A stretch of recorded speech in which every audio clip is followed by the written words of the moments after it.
Welcome to V power news బులెటిన్ల ముందుగా headlines. కోటి మహిళా కళాశాలలో ఆందోళనకు దిగిన విద్యార్థినులు.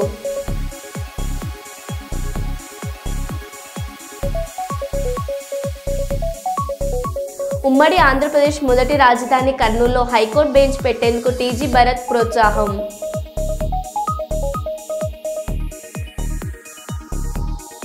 పరిశ్రమల భద్రతకై ఉన్నత స్థాయి కమిటీ ఏర్పాటు. రాష్ట్ర కార్మిక శాఖ మంత్రి వాసంశెట్టి సుభాష్.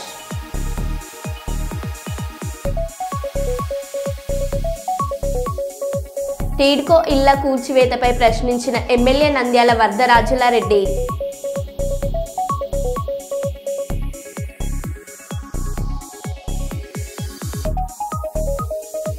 ఇక వివరాల్లోకి వెళ్తే,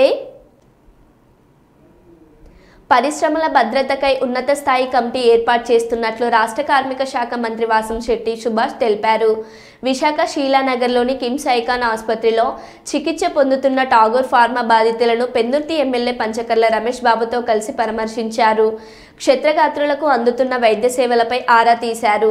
అనంతరం అక్కడే మీడియాతో మాట్లాడారు. ప్రమాదంలో 2 మరణించడం బాధాకరమని అన్నారు. ఒక్కో కుటుంబానికి 40 లక్షల చొప్పున పరిహారం ఇవ్వటానికి యాజమాన్యం ఒప్పుకుందన్నారు. యాజమాన్యం నిర్లక్ష్యం స్పష్టంగా కనిపిస్తుందని చెప్పారు. దీనిపై ఉన్నత స్థాయి విచారణ చేపట్టామని, బాధ్యులపై చర్యలు తీసుకుంటామని మంత్రి తెలిపారు. నేలపై పట్టడం, వెంటనే అది శుభ్రపరిచే ప్రక్రియలో కొంతమంది కార్మికులు శ్వాసకోశ పీపీఈ ధరించకుండా సోడా వాష్తో క్లీన్ చేయటం వల్ల వెంటనే చూపించకపోయినా సుమారు నైట్ 12 గంటలకి ఈ శ్వాస తీసుకోవడంలో ఇబ్బంది కలగటం వల్ల వాళ్ళే ఇంటికి వెళ్ళిన తర్వాత వాళ్ళే హాస్పిటల్కి రావటం, తర్వాత ఇంచుమించు అక్కడ పవన్ సాయి హాస్పిటల్లో జాయిన్ అవ్వటం 12 గంటలకి, కొంతమంది తీవ్రంగా ఇబ్బంది పడటం వల్ల కిమ్స్లో జాయిన్ అవ్వటం, సుమారు ముగ్గురికి సీరియస్ అవ్వటం, అక్కడ పవన్ సాయి హాస్పిటల్లో ఒకరికి సీరియస్ అవ్వటం, అందులో భాగంగా 2 చనిపోవటం కూడా జరిగింది. వాళ్ళిద్దరికీ ఎక్స్గ్రేషియా 40 లక్షల రూపాయలు సదరు యాజమాన్యం ఈ కలెక్టర్ గారి చొరవతో, అలాగే స్థానిక ఎమ్మెల్యే గారి చొరవతో 40 లక్షలు ఎక్స్గ్రేషియా అనేది ఇవ్వడం జరిగింది. మిగతా అందరూ సేఫ్ జోన్లోనే ఉన్నారు. ఒక అతనికి కొద్దిగా క్రిటికల్గా ఉంది, కానీ మిగతా అందరూ సేఫ్ జోన్లోనే ఉన్నారు. సుమారు 26 మంది హాస్పిటల్లో జాయిన్ అవ్వటం. అయితే ముందు ఏదైతే 236 మందికి యాజమాన్యం ఈ స్క్రీనింగ్ టెస్టులు అనేవి చేయటం, అందరూ బాగానే ఉన్నారని చెప్పి తమ ఇళ్ళకి పంపడం, సుమారు ఇప్పుడు 20 మంది హాస్పిటల్లో ఉండటం జరిగింది. కొంతమందిని డిశ్చార్జ్ చేయడం కూడా జరిగింది. నెగ్లిజెన్సీ అనేది ఉంది, ఖచ్చితంగా కొంత నెగ్లిజెన్సీ అనేది ఉంది, కానీ దాని మీద తగు చర్యలు తీసుకుంటాం. స్థానిక ఎమ్మెల్యే గారు వెంటనే స్పందించారు. నిన్నంతా ఇక్కడే ఉన్నారు, ఈరోజు కూడా ఇక్కడే ఉన్నారు, యాజమాన్యం కూడా ఇక్కడే ఉంది, అలాగే డైరెక్టర్ ఆఫ్ ఫ్యాక్టరీస్ గారు కూడా, ఈ వర్మ గారు కూడా ఇక్కడే ఉండటం జరిగింది. మరి నిన్న ప్రతిపక్షం లేని ప్రతిపక్ష పార్టీ ఏవో మాట్లాడుతూ వచ్చారు. వాళ్ళకి అసలు ఈ యొక్క కార్మిక శాఖ గురించి మాట్లాడే అర్హత అసలు లేనే లేదు. ఎందుకంటే గత 5 సంవత్సరాలు కార్మిక శాఖను గాలిలో వదిలేశారు. సుమారు 256 హై రిస్క్ ఫ్యాక్టరీలు ఉండగా 70 మంది సేఫ్టీ ఆడిటింగ్ గ్రూప్స్ ఉండగా ఒక 3 4 వాళ్ళకి కావాల్సిన వాటికి ఈ థర్డ్ పార్టీ సేఫ్టీ ఆడిటింగ్ వాళ్ళకి ఇవ్వటం, వాళ్ళు తూతూ మంత్రంగా ఈ యొక్క పర్యవేక్షణ చేయటం, ఇప్పటి వరకు కూడా యాక్సిడెంట్లకి అదే కారణం. పోలవరం ఎత్తుపై అవినీతి పత్రికను అడ్డు పెట్టుకుని ఇష్టానుసారం మాట్లాడుతున్నారు. టీడీపీ హయాంలోనే 55,548 కోట్లతో డీపీఆర్ను కేంద్రం ఆమోదించింది. 2014 నుండి 2019 తెలుగుదేశం ప్రభుత్వ పాలనలో పేజ్ 1, పేజ్ 2 అని గాని, ఎత్తు తగ్గింపు అని గాని ఉంటే సాక్ష్యం చూపాలని సవాల్ విసిరితే మండలిలో వైసీపీ సభ్యులు తోక ముడిచారు. వైసీపీ హయాంలో 2021 పేజ్ 1లో 1-2కు బీజం పడినట్టు కేంద్రం ఆధారాలతో సహాయ రాజ్యసభలో చెప్పింది. ఎత్తు తగ్గింపు డయాఫ్రామ్ వాల్ విధ్వంసం జగన్ పాపమే, మంత్రి నిమ్మల రామానాయుడు. ఫేజ్ 1 అని కానీ ఫేజ్ 2 అని కానీ పోలవరానికి సంబంధించి 41.15 మీటర్స్, పోలవరానికి సంబంధించి 45.72 మీటర్స్ అని ఎక్కడైనా డిజైన్స్ లో గాని, లేఖల్లో గాని, ఎస్టిమేట్స్ గాని, రికార్డ్స్ లో గాని, మినిట్స్ లో గాని ఎక్కడైనా 5 సంవత్సరాల తెలుగుదేశం పాలనలో ఎక్కడైనా ఒక్కసారి ఎక్కడైనా మెన్షన్ చేసినట్లే గాని ఎక్కడైనా ఒక్క సాక్ష్యం మీరు చూపించండి అని చెప్పి ఆ రోజు శాసన మండలిలో వైఎస్ఆర్సీపీ సభ్యులకు సవాలు విసిరితే వాళ్ళ నుంచి స్పందన లేదు. తోక ముడిచినటువంటి పరిస్థితి మొన్న శాసన మండలిలో మనందరం కూడా చూసినటువంటి పరిస్థితి. ఎందుకంటే చాలా క్లియర్ గా ఈవేళ నేను చెప్పడం కాదు, ఈవేళ రికార్డ్స్ ఉన్నాయి. పోలవరం ప్రాజెక్టుకి సంబంధించి PPA, CWC రికార్డ్స్ ఉన్నాయి. చాలా క్లియర్ గా రికార్డ్స్ ఏదైతే 2019 ఫిబ్రవరి 18 అంటే ఆ రోజు తెలుగుదేశం ప్రభుత్వ హయాంలో చాలా క్లియర్ గా ఏదైతే 55,548 కోట్లు అంటే ఏదైతే టెక్నికల్ అడ్వైజరీ కమిటీ TAC ఆ రోజు 55,548 కోట్లు అక్షరాల ఆ రోజు ఆమోదించడం జరిగింది. అంటే అప్పటి వరకు ఎక్కడా కూడా ఫేజ్ 1, ఫేజ్ 2, 41, 45 అనేటువంటి ఉద్దేశమే ప్రభుత్వానికి లేదనేది చాలా క్లియర్ గా తేటతెల్లమవుతున్నటువంటి పరిస్థితి. దీన్ని బేస్ చేసుకునే తర్వాత జగన్మోహన్ రెడ్డి ప్రభుత్వంలో కూడా 2020 ఆ రోజు కూడా 47,617 కోట్లకి రివైజ్డ్ కాస్ట్ కమిటీ కూడా ఆమోదించింది. అంటే ఏదైతే తెలుగుదేశం ప్రభుత్వ హయాంలో ఆమోదించినటువంటి టెక్నికల్ అడ్వైజరీ కమిటీ ఏదైతే ఆమోదించిందో దాన్ని RCC కూడా మళ్ళీ 47,617 కోట్లకి అంటే ఏదైతే కుడి కాలువ ఎడమ కాలువ యొక్క నీటి సామర్థ్యాన్ని తగ్గించి తద్వారా 47,617 కోట్లకు ఆ రోజు ఆమోదించినటువంటి పరిస్థితి. అంటే చాలా క్లియర్ గా ఏదైతే పోలవరం ప్రాజెక్టు చరిత్రలో ఆ రోజు చెన్నారెడ్డి గారి దగ్గర నుంచి, రాజశేఖర రెడ్డి గారి దగ్గర నుంచి, లేదా చంద్రబాబు నాయుడు గారి దగ్గర నుంచి ఎక్కడ కూడా ఫేజ్ 1, ఫేజ్ 2, 41, 45 అనేది ఎక్కడా లేదు అనే విషయం చాలా క్లియర్ గా తేటతెల్లమవుతున్నటువంటి పరిస్థితి. ఇది నేను చెప్పడం కాదు, చాలా క్లియర్ గా ఏదైతే సమాచార హక్కు చట్టం రైట్ ఇన్ఫర్మేషన్ యాక్ట్ కింద మరి ఎవరైతే కొంతమంది అడిగినటువంటి ప్రశ్నలకు సమాధానంగా PPA పోలవరం ప్రాజెక్ట్ అథారిటీ చాలా క్లియర్ గా స్పష్టమైనటువంటి సమాధానం లిఖిత పూర్వకంగా ఇచ్చినటువంటి పరిస్థితి కూడా మొన్న మనం చూసాం చాలా క్లియర్ గా. వరంగల్ జిల్లా కార్తీక మాసం దీపోత్సవం హిందువులందరికీ ఎంతో విశిష్టమైన పండుగని, హిందువులందరూ నియమనిష్టలతో జరుపుకునే పండుగని వరంగల్ తహసీల్దార్ ఇక్బాల్ పేర్కొన్నారు. గోవిందరాజుల గుట్ట సమీపంలోని గోశాలలో నిర్వహించిన దీపోత్సవ కార్యక్రమానికి ముఖ్య అతిథిగా వరంగల్ MRO ఇక్బాల్ ఇంతేజార్ గంజ్, CI సుకుమార్ మరియు మిసాల ప్రకాష్, ఆలయ పూజారులు తదితరులు పాల్గొన్నారు. ఈ సందర్భంగా MRO ఇక్బాల్, సుకూర్, మీసాల ప్రకాష్, ఆలయ ప్రధాన అర్చకులు మాట్లాడుతూ బడుగు బలహీన వర్గాల ఆశాజ్యోతి కొండ సురేఖ దేవాదాయ శాఖ మంత్రిగా కొనసాగుతున్న సమయంలో కార్తీక మాస దీపోత్సవ కార్యక్రమం నిర్వహించడం ఆనందదాయకమని, ఈ పండుగ హిందూ ముస్లింల ఐక్యతను తెలియజేస్తుందని మరియు శాంతి భద్రతలకు ఎటువంటి విఘాతం కలగకుండా నిర్వహించడం ఆనందదాయకమని పలువురు వ్యక్తులు పేర్కొన్నారు.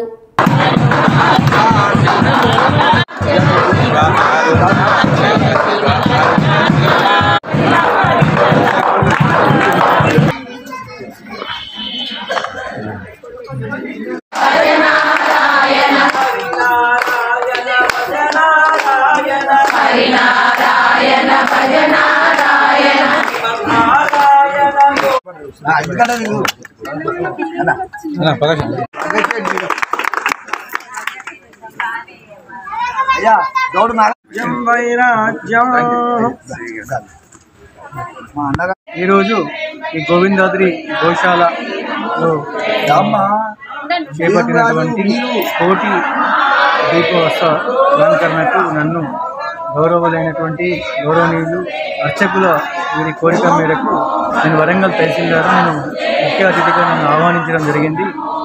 వారి ఆహ్వానాన్ని నేను గౌరవించి ఈరోజు ఈ దేవాలయానికి రావడం జరిగింది. నిజంగా చెప్పాలంటే కార్తీక పౌర్ణమికి హిందువులకి ఎంతో విశిష్టమైనటువంటి ప్రత్యేకమైనటువంటి పండుగ. ప్రతి దేవాలయంలో కూడా దీప అలంకరణ చేస్తారు. అదేవిధంగా హిందువులు చాలా పవిత్రంగా ఒక నెల మాసం మొత్తం కూడా ఏ విధమైనటువంటి మాంసాహారము గ్రహించకుండా శాకాహారంతో నియమ నిబంధనలు జరుపుకునే పండుగ. ఆ పండుగకు ముఖ్యం ఏంటంటే పూర్వము ఒక రాక్షసుని సంహరించినందుకు శివుడి తలుచుకుంటూ ప్రతి ఏటా ఈ పండుగ చేసుకుంటారు. వాస్తవంగా చెప్పాలంటే అన్ని మతాలు ఒకటే అనేటువంటిది మనందరం మానవులు అందరం నమ్మాలి. హిందూ ముస్లిం అందరూ మనందరం నమ్మాలి అని నేను ప్రగాఢంగా విశ్వసిస్తూ వీరి కోరిక మేరకు ఈరోజు వచ్చి నన్ను చాలా అతిథి మర్యాదలతో నన్ను సన్మానించింది. ఈ ఆలయ అర్చకులందరికీ పేరు. మరి హిందూ సాంప్రదాయాలకు సంబంధించిన ఈ కార్తీక మాసంలో ముఖ్యంగా ఈరోజు ముఖ్య అతిథిగా మన ఎంఆర్ఓ గారు మరి ఇబ్బాస్ సార్ గారు రావడం నిజంగా ఒక అదృష్టమని చెప్పుకోవాలి. ఎందుకంటే ప్రజెంట్గా మన వరంగల్ ఎంఆర్ఓ గారి గురించి మన అందరికీ తెలిసిందే. ఎంతోమంది పేదవాళ్ళకు ఈరోజు మరి ఎన్నో విధంగా కూడా మనకు అమ్మాయి ఆపరేషన్ విషయంలోనైతే ఏ విషయంలో అయినా కానీ ఎంఆర్ఓ గారు ఈ రోజున మన వరంగల్లో ఎంతోమంది పేదలకు మరి సహాయసహకారం తీసుకున్న ఒక మంచి మనిషి. ఈరోజు మరి మన గోవిందరాజ స్వామి గారి ఈ రాలే ఈరోజు కార్తీక మాసం ఆల్మోస్ట్ కంప్లీట్ అయిపోతుంది. సో దాంట్లో భాగంగానే గోవిందరాజులగుట్ట దేవాలయానికి సంబంధించి ఇక్కడ గోశాల నందు కోటి దీపోత్సవం ప్రోగ్రామ్ ఒకటి ఆర్గనైజ్ చేయడం జరిగింది. సో దాంట్లో భాగంగానే నన్ను పిలవడం జరిగింది. చాలా సంతోషంగా ఉంది. ఈ మన ఏదైతే కార్యక్రమాలు ఉన్నాయో పుణ్య కార్యక్రమాలు ఉన్నాయో వారందరూ కూడా మంచిగా చేసుకోవాలని చెప్పేసి ఎటువంటి ప్రాబ్లమ్స్ లేకుండా చేసుకొని ఎటువంటి లా అండ్ ఆర్డర్ ఇష్యూస్కి తావు లేకుండా చూస్తారని చెప్పేసి అందరినీ కోరుకుంటూ అదేవిధంగా అందరికీ మంచి జరగాలని చెప్పేసి కోరుకుంటూ థ్యాంక్ యూ వెరీ మచ్. వర్గంలోని గోవిందరాజ స్వామి ఉత్సవాలు రాష్ట్ర గౌరవనీయులు రాష్ట్ర అటవీ పర్యావరణ దేవాదాయ శాఖ మాత్యులు శ్రీమతి కొండా సురేఖ గారు, మాజీ ఎమ్మెల్సీ బడుగు బలైన గారి నాయకులు కొండా మురళీధరరావు గారి నాయకత్వంలో వారి ఆధ్వర్యంలో ఇక్కడ వరంగల్ తూర్పు నియోజకవర్గంలో ఉమ్మడి వరంగల్ జిల్లా వ్యాప్తంగా పురాతనమైన దేవాలయాలు కానీ కొత్త దేవాలయాలు కానీ నిర్మాణం కోసం అభివృద్ధి కోసం వారు కోట్ల ఫండ్స్ పెడతా ఉన్నారు అభివృద్ధి చేయాలని. వారు నిజంగానే వాస్తవంగా ఈ వరంగల్ తూర్పు నియోజకవర్గంలో వాస్తవంగా అందరూ చేసుకున్న వాళ్ళ మొక్కుల వల్లే కృషి వల్లనే దేవాదాయ శాఖ మంత్రి రావడం కొండా సురేఖ గారికి రావడం చాలా సంతోషకరమైన విషయం. ఎందుకంటే వారి నాయకత్వంలో కొండా దంపతుల నాయకత్వంలో పలు ఏరియాలలో వరంగల్ జిల్లాలో వరంగల్ తూర్పు నియోజకవర్గంలో దేవాలయాలు అభివృద్ధి పనులు నడుస్తాయని సందర్భంగా మీ అందరి మీ పక్షాన విజ్ఞప్తి చేస్తాం. విశాఖ జిల్లా గాజువాక నియోజకవర్గంలో స్థానిక శాసనసభ్యులు పల్ల శ్రీనివాసరావు, జీవీఎంసీ కమిషనర్ సంపత్ కుమార్ పలు వార్డులలో పర్యటించారు. వార్డులో ఉన్న పలు సమస్యలను పల్ల శ్రీనివాసరావు కమిషనర్ దృష్టికి తీసుకెళ్లారు. ముఖ్యంగా 76వ వార్డులో ఎన్నో ఏళ్లుగా ప్రజలు ఇబ్బంది పడుతున్న డంపింగ్ యార్డును పరిశీలించారు. ప్రజలు ఇబ్బంది పడకుండా డంపింగ్ యార్డుకు ప్రహరీ గోడ నిర్మించి క్లోజర్ షెడ్ ఏర్పాటు చేస్తామని తెలిపారు. అలాగే వార్డులో ఉన్న పలు మైదానాలను పరిశీలించి ప్రజలకు ఉపయోగపడేలాగా పార్కుల్లాగా తయారు చేస్తామని తెలిపారు. ఈ కార్యక్రమంలో కార్పొరేటర్లు గంధం శ్రీనివాసరావు, రౌతు శ్రీనివాస్, బోండా జగన్, పల్ల శ్రీనివాసరావు, జీవీఎంసీ అధికారులు, స్థానిక నాయకులు తదితరులు పాల్గొన్నారు. గాంధీనగర్ కావచ్చు, ధర్మనగర్ కాలనీ కావచ్చు, వీరందరూ కూడా ఈ కాలనీ వాసులందరూ కూడా ఇది ఒక టైంలో బాగా స్మెల్ వస్తుంది, ఆ దుర్వాసన నుంచి మమ్మల్ని కొంచెం కమిషనర్ గారి దృష్టికి తీసుకెళ్ళండి అని చెప్పేసి మాకు అర్జీ పెట్టడం జరిగింది. సో దాన్ని తీసుకొని ఈరోజు జీవీఎంసీ కమిషనర్ గారిని ఇక్కడ తీసుకురావడం జరిగిందండి. అయితే మేము అంతా కాలనీ వాసుల తరఫున కోరేది ఏంటంటే దీన్ని కొంచెం క్లోజ్డ్గా చేసి అలాగే ఇంకొక అడిషనల్గా, ఎందుకంటే ఈ కెపాసిటీ తక్కువ అయిపోవడం వల్ల ఏదైతే చెత్త వస్తుందో అది 2-3 రోజులు ఉండిపోవడం వల్ల ఇది మనకి ఆ స్మెల్ రావడం జరుగుతుందని ఒక ఆలోచనకు వచ్చాం ప్రాథమికంగా.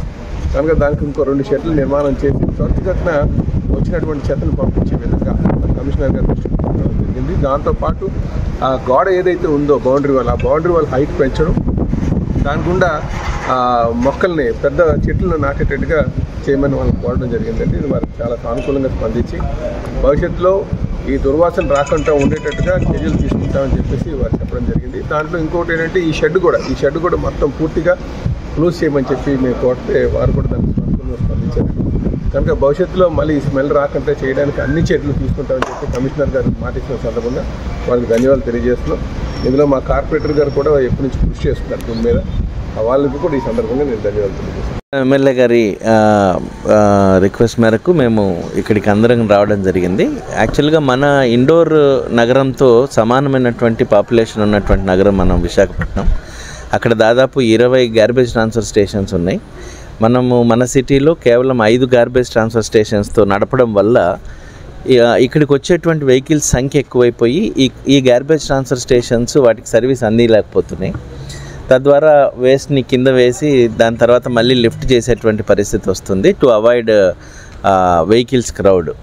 సో దాన్ని ఎమ్మెల్యే గారికి చెప్పిన దాని ప్రకారం, ఆయన అడ్వైస్ ప్రకారం దీన్ని కూడా ఇంటర్నల్గా ఈ షీట్స్తో క్లోజ్ చేసి బయటకు ఎక్స్పోజ్ అవ్వకుండా, అదేవిధంగా ఒక కొత్త గార్బేజ్ ట్రాన్స్ఫర్ స్టేషన్ని అదనంగా ఇక్కడ స్థలం ఉంది కాబట్టి ఇక్కడ కూడా ఒకటి శాంక్షన్ ఇవ్వడము, ఈ రెండు కూడా శాశ్వత పరిష్కారాలు. అదేవిధంగా ఇక్కడ ఉన్న పొల్యూషన్ జనరేట్ అవుతుంది కాబట్టి చుట్టూ మొక్కలు ఉండాలి. సో ఆ మొక్కల్ని కూడా వేయడం జరుగుతుంది. తర్వాత ఇక్కడ కాంపౌండ్ వాళ్ళని కూడా రేస్ చేసి ఇక్కడ ఉన్న మొత్తం సమస్యలన్నింటినీ కూడా పరిష్కారం చేసే దిశగా మనం ప్రయత్నం చేస్తున్నాం. అదేవిధంగా స్థానికంగా కార్పొరేటర్స్ కూడా చాలా రోజుల నుంచి ఈ ఇష్యూ మీద లాస్ట్ టైం కౌన్సిల్లో కూడా రేస్ చేయడం జరిగింది. దీన్ని స్టడీ చేసాం. యాక్చువల్గా ముందు మేము మొబైల్ కాంపాక్టర్స్తో ప్రాబ్లం సొల్యూషన్ చేయొచ్చు అనుకున్నాం, కానీ వాల్యూమ్ చాలా ఎక్కువగా ఉండడం వల్ల మొబైల్ కాంపాక్టర్స్ కంటే స్టాటిక్ మన కాంపాక్షన్ సిస్టమే ఉండాలి అని ఇప్పుడు ఇక్కడికి వచ్చి రావడం వల్ల మనకి అది బోధపడింది. సో దాని ప్రకారం will go with that. Thank you. తీసుకొస్తున్నారు అనకాపల్లి కానీ పశ్చిమ నియోజకవర్గం, అందుకే ఇప్పుడు మనకి 20 ఉండాలి. ఏ నియోజకవర్గం అన్నది కాదు, జీవీఎంసీ పరిధిలో తయారైనటువంటి చెత్త ఇది. దానికి ఆ ప్రాంతం ఈ ప్రాంతం అని పేర్లు ఉండవు. వాటిని ప్రాసెస్ చేసేటందుకు ఇది ఒక ఇంటర్మీడియరీ సిస్టమ్. ఒకేసారి ఆటో 70 కిలోమీటర్లు 60 కిలోమీటర్లు పోలేదు. అలా పోవడం కూడా ఎన్జిటి నిబంధనల ప్రకారం ఒప్పుకోరు. కాబట్టి ఇక్కడికి ఎంత చెత్త వచ్చినా సమర్థవంతంగా ఎమ్మెల్యే గారు చెప్పినట్టు క్లోజ్డ్ సిస్టంలో జరగాలి. దాన్ని ఎన్షూర్ చేయడం కోటి మహిళా విశ్వవిద్యాలయాన్ని యూజీసీలో చేర్చాలని డిమాండ్. గత బీఆర్ఎస్ ప్రభుత్వం మహిళా విశ్వవిద్యాలయం నామకరణం చేసింది, కానీ ఇప్పటి వరకు ఎలాంటి గుర్తింపు ఇవ్వలేదు. ప్రస్తుత కాంగ్రెస్ ప్రభుత్వం చాకలి ఐలమ్మ మహిళా విశ్వవిద్యాలయంగా పేరు మార్చింది. తమ డిగ్రీ పూర్తి అవుతున్న నేపథ్యంలో ఇంతవరకు యూజీసీలో చేర్చకపోవడం వల్ల తమకు ఏ ప్రాతిపాదికన సర్టిఫికేట్ ఇస్తారని ఆందోళన. తమ భవిష్యత్ అయోమయంగా మారిందని అంటున్న విద్యార్థినులు ముఖ్యమంత్రి రేవంత్ రెడ్డి తక్షణమే జోక్యం చేసుకుని యూజీసీలో చేర్చాలని విజ్ఞప్తి.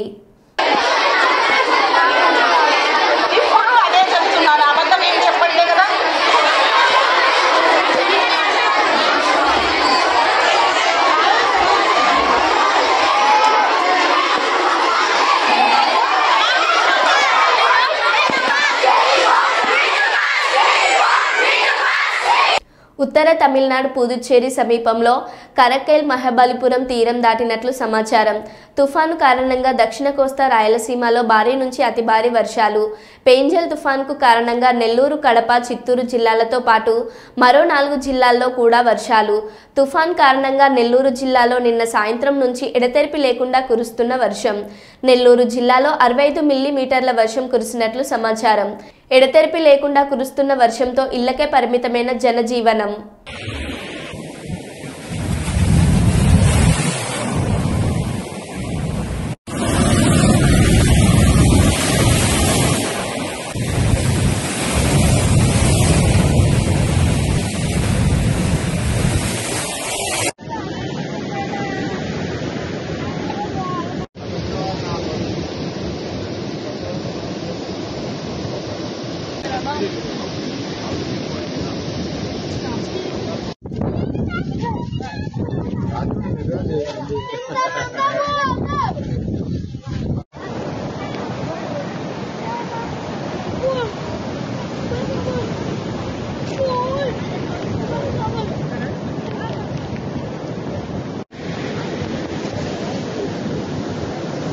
తెలంగాణ రాష్ట్ర ప్రజాపాలన ప్రజా విజయోత్సవాలలో భాగంగా 2 కేరన్ నిర్వహించిన డిస్ట్రిక్ట్ యువజన అండ్ క్రీడల కార్యాలయం అధికారులు.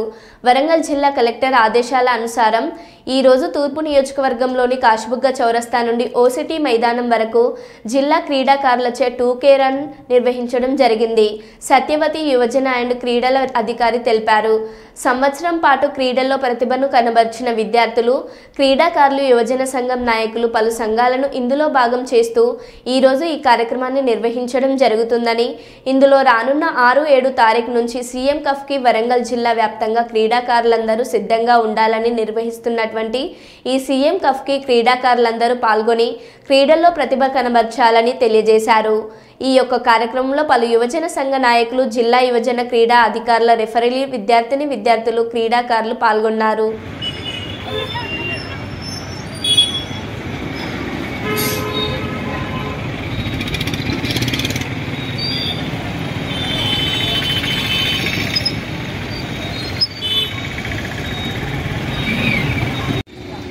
ఈరోజు ప్రజాపాలన ప్రజా విజయోత్సవాల్లో భాగంగా డిస్ట్రిక్ట్ యువజన మరియు క్రీడల కార్యాలయం తరఫున మనము 2K రన్ నిర్వహించడం జరుగుతుంది.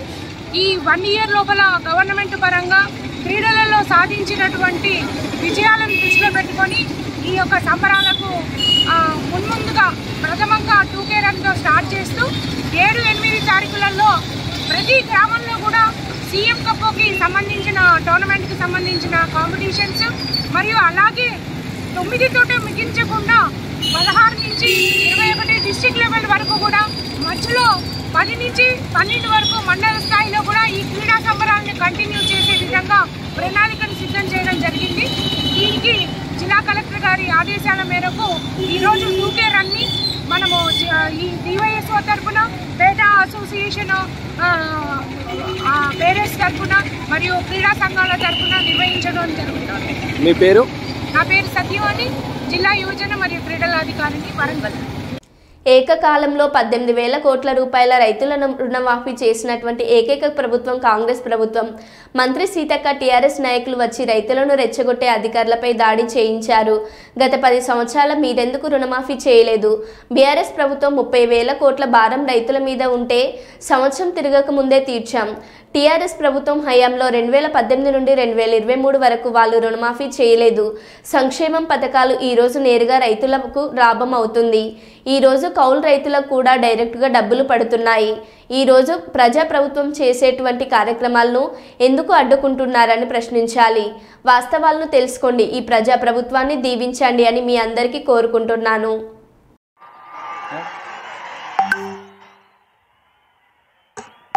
రైతు పండుగకు అశేషంగా తరలి వచ్చినటువంటి మా రైతన్నలకు, రైతు బిడ్డలకు, రైతు కుటుంబ సభ్యులకు పేరు పేరున హృదయపూర్వక నమస్కారాలు, పాదాభివందనాలు.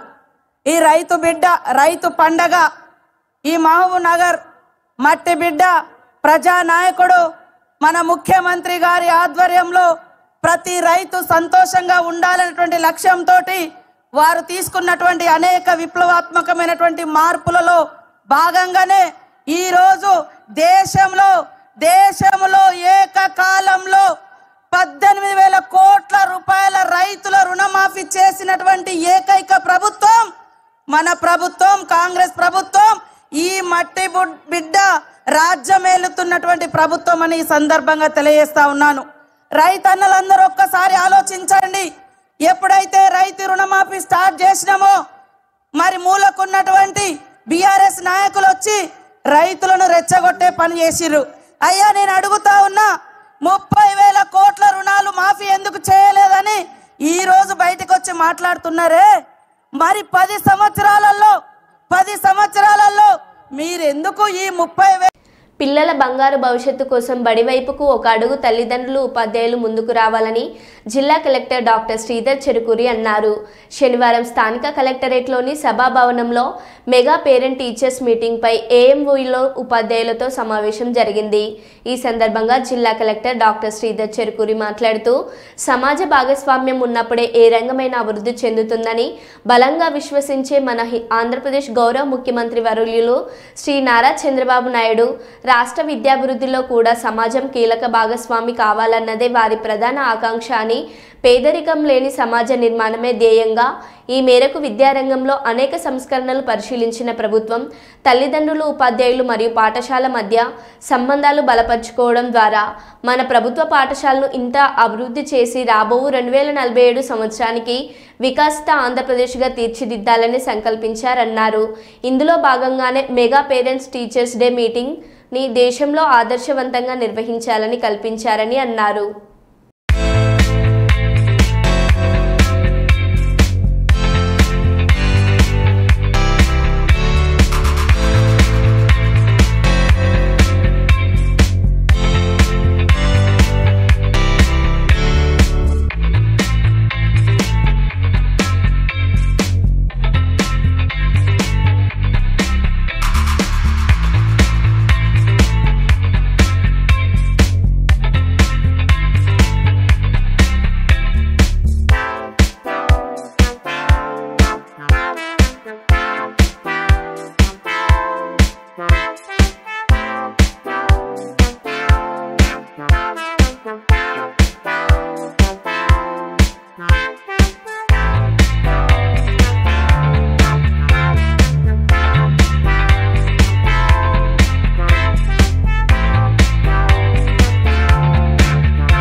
బులెటిన్లలో మళ్ళీ కలుద్దాం. Stay tune.